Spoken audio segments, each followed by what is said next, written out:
come on and do a video of the 1 week update for baby Sutton, and just from my records, as much as sharing with you guys, kind of say what's happened in this first week of life for her and where we're at so far.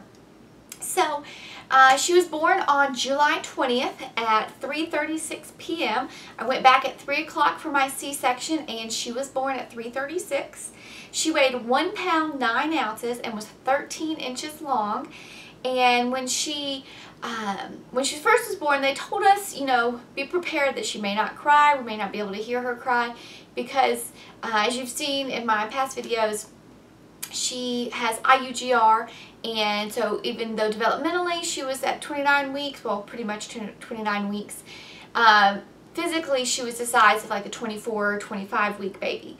So she did not cry at first, and we did get to hear a couple little cries, which Chase tried to get video of, and of course as soon as he tried to take video, she stopped. But we did get to hear a couple cries before they put her breathing tube in. They did have to intubate her in the operating room, and so after that, of course, we couldn't hear her cry, but we did get to hear just a couple little baby kitten cries before they did that. And then they kind of worked on her, got her settled or stable, and we did get to see her for just a second, or Chase could look over and see her, but they did wheel her by so I could peek at her in the isolette for just a minute before they rushed her off to the Nicu. And then I didn't get to see her again for a couple hours. We went to recovery, and at this hospital they had actually just changed the policy, and I had to stay for 2 hours in the recovery room. So I went and was in the recovery room, and then on the way to my mother-baby room, they did stop by the NICU, so I got to see her and touch her feet for just a second before they took me away. Before they took me to my room. And so then just kind of, I have my notes here of that first week of life. So when she was 2 days old, they started the phototherapy, which is if you have jaundice. And so her bilirubin levels were high. Yeah, I think high is what it was. So they were high, so she did get the lights, the phototherapy lights for the day. So that was when she was 2 days old. When she was 3 days old, on the 23rd, she got her first blood transfusion. They did blood work. I think at that point they were doing it once, maybe twice a day, maybe even like every 8 hours. But they saw that some of her hemoglobin and other levels were low, so they did a blood transfusion. And after that, it was, she had a positive effect from that. She wasn't destatting as much, and she was doing better. She was more stable. So she got that. And then on the 25th, when she was 5 days old, she had to go back under the phototherapy lights. She had them on the 22nd, and then had to have them again on the 25th because her levels had gone back up. But that is typical. A lot of non-preemie babies have that, so we weren't really worried about that at all. Kind of, that was like the least of all of our worries. And then on the 26th, when she was 6 days old, she had her second blood transfusion.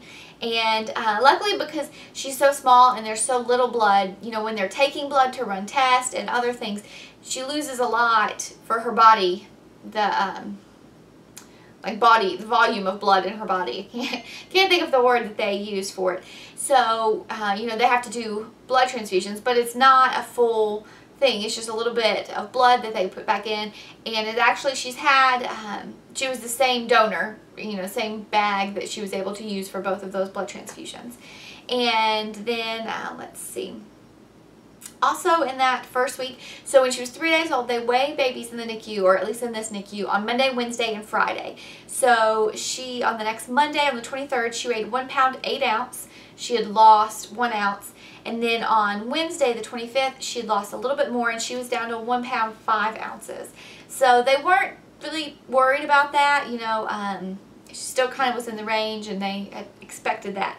So finally, back when she was 1 week old, on the 27th, she got back to birth weight. She was back at 1 pound 9 ounces. And, sorry about that, I had an interruption. So she, 1 week old, did get back to her birth weight, and she stayed above that since then. But she In that first week, they had umbilical lines. They didn't have any IVs or PICC lines in her. They were able to just do the umbilical line in her stomach, you know, in her belly button where the umbilical cord was. And that is where they were able to monitor, you know, her blood pressure. They were able to draw blood. They were able to feed her, everything through that line. So she didn't have any IVs in her actual body. And she, I'm trying to think of what else from that first week. I should have made these sooner, but she's almost 4 weeks old now, so I'm like thinking back and looking at my notes and backtracking to everything that she did. The kids did get to meet her, and I'm so sad because we did not get video of them. I got pictures, but I did not get any video of them when they came in to meet her the first time. So I will insert some pictures here of the first time that they came back and got to see her.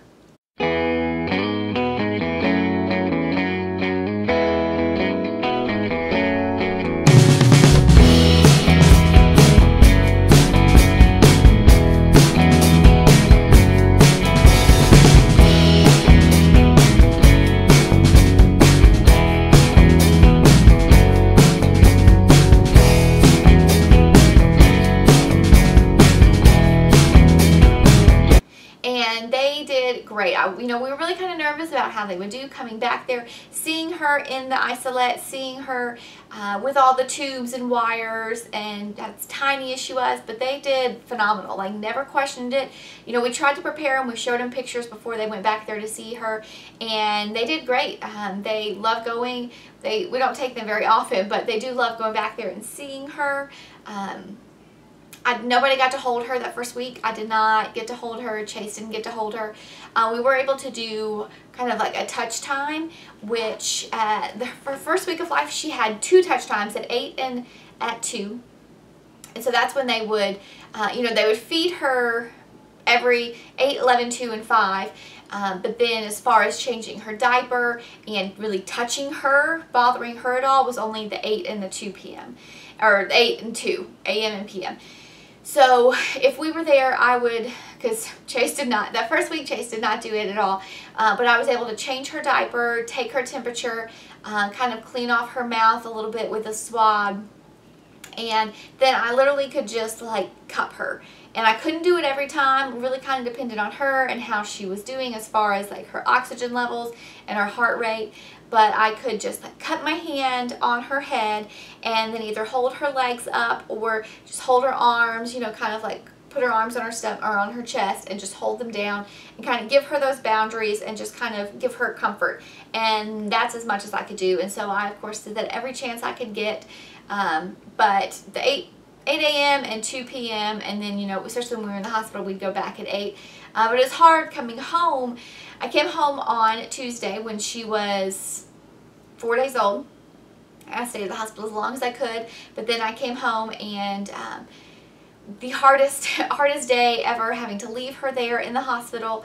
But, you know, I had to get home to my other 2 babies that were missing me and needed me because I'd been gone for, you know, almost over 2 weeks at that point. And so they needed their mama too. So I tried to remember, you know, as much as I wanted to just sit there at the hospital and be with her the whole time, especially at the beginning where I couldn't do anything but just sit there and look at her, and my other 2 needed me. So I did come home and, you know, spend as much time at home as I could while balancing being at the hospital. And they did start feedings the first week. She started out at 1 cc, and there are 30 cc's in an ounce. So you can understand that's just like a couple little drops every 3 hours. And then after a couple days, they did bump it up to 2 cc's and then 3 cc's. And so I want to say that first week she ended at 3 cc's. I don't have that in my notes, and I'm mad I didn't take that in my notes, but she did start like very, very minimal as far as food goes, because as the doctors had explained, you know, her age, she should have still been in me, not having to use her stomach. Her gut was not developed and not ready to digest food, and so it's really a slow process. It's not a sprint, and it's definitely a marathon. And so we give her a little bit of food, tiny little bits, let her stomach start working and figuring out what it needs to do. And then sometimes, you know, they have to take a break. That first week, they didn't have to stop feedings. I'll get into that in the other videos. But it's just a very slow process with teaching her body how to work and what it's supposed to do.